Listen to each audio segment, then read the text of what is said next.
And our next speaker is Dr. Wahdatullah Nijrabi, and I'm not sure if it's properly said, but he's specialized in pediatrics at the Atatürk National Hospital. He worked as a medical advisor in Afghan Turk NGO, and since 2019, he joined MSF as a pediatrician in Herat province. So Wahdatullah, welcome, over to you. Thank you, everybody. Good afternoon. I'm Wahdatullah Nijrabi, pediatrician from Afghanistan, working in MSF in Herat province. Herat is one of the western provinces of Afghanistan where first COVID confirmed case detected in this city. And also this city is known as the origin of COVID-19 due to near border to Iran. Next slide, please.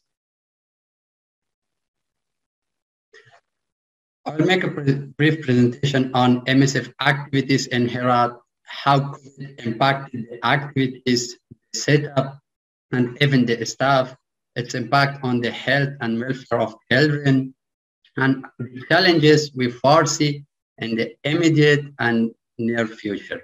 Next slide, please.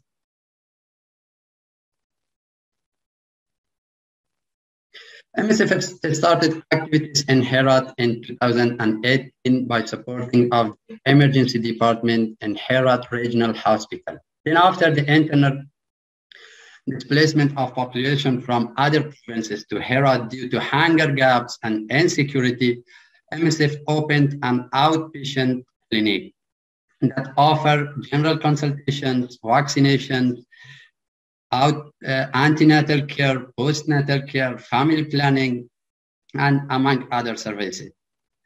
Move forward in 2019, it started to support the pediatric ward in management of malnutrition. Since the onset of pandemic, MSF has been supporting through COVID screening and rapid diagnostic testing in Herat Regional Hospital and has for periods opened an COVID treating center, which recently closed. Next slide, please. COVID has been unforgiving. It has impacted our setup, has had an impact on the staff. It's continuing to disrupt the activities on pediatric and nutrition department. The effects are pretty obvious when it comes to the delivery of medical healthcare to children. Next slide, please. At the beginning of the pandemic, the pediatric hospital was, in a loss of better term, sacrificed as a COVID treating center. The pediatric ward was shifted from Chaidari, which was a very big space, to a small and otherwise cramped urology department, as you see in the picture, which had 4 rooms. To make do with it, it was common to find 4 patients in a single bed, adult admission bed. Seeing that was inadequate, moved again to the ward, which was previously used as an isolation center. Next slide, please.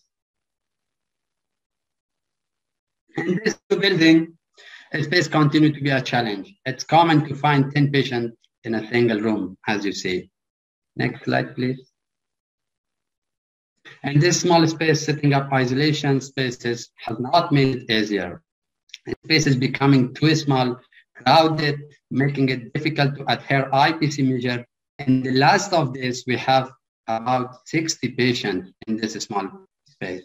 373 meters square space for nurses, doctors, nurse assistants, health promoters, cleaner, and all other patients. Together, we are living in a very small place. Next slide, please. Despite this limitation, we put effort to try to detect cases in the ward, promoting hygiene, distributing masks. Next slide, please. We have set up COVID isolation room. Next slide, please. We have ongoing screening for patients coming for OPD. Next slide, please. What has been the COVID impacted our human resource?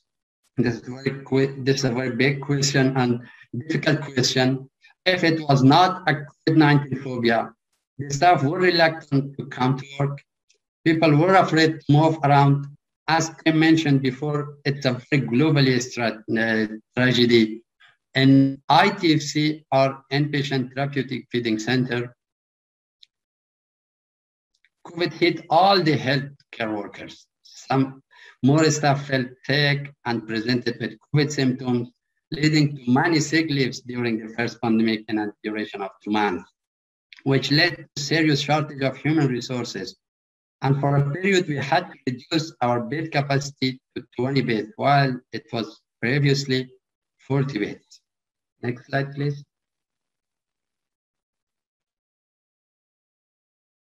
Activity is significantly reduced in a period around March and April.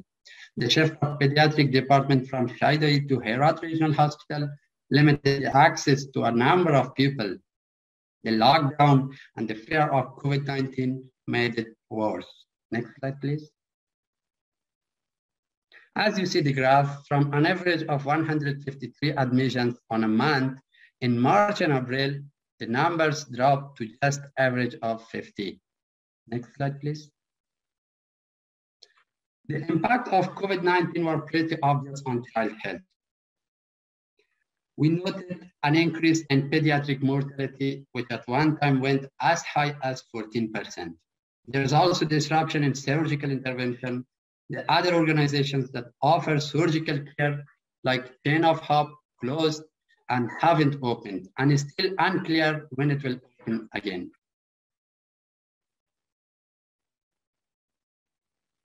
There's also disruption on surgical intervention. There has been disruption in expanded programs of immunization.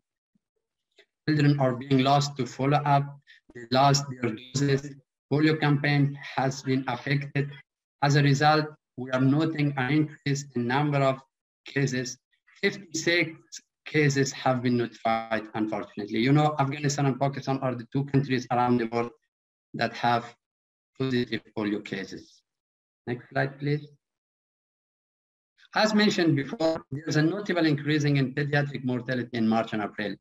This was a period characterized by general lockdown, limited access, late arrival, restrictions of movements, and inadequate medical staff due to coronaphobia in the health centers. Next slide, please. Going forward, the main objective should be to avoid any disruption in care of children during the pandemic. This can be done through advocacy, making sure that the planned COVID mass vaccination do not come at the cost of routine PPI, and the effort should be made to restore disrupted activities. Next slide, please. To have achieved all of this despite challenges, we owe all gratitude to healthcare workers and support the staff that gave their best. Next slide, please. Thank you.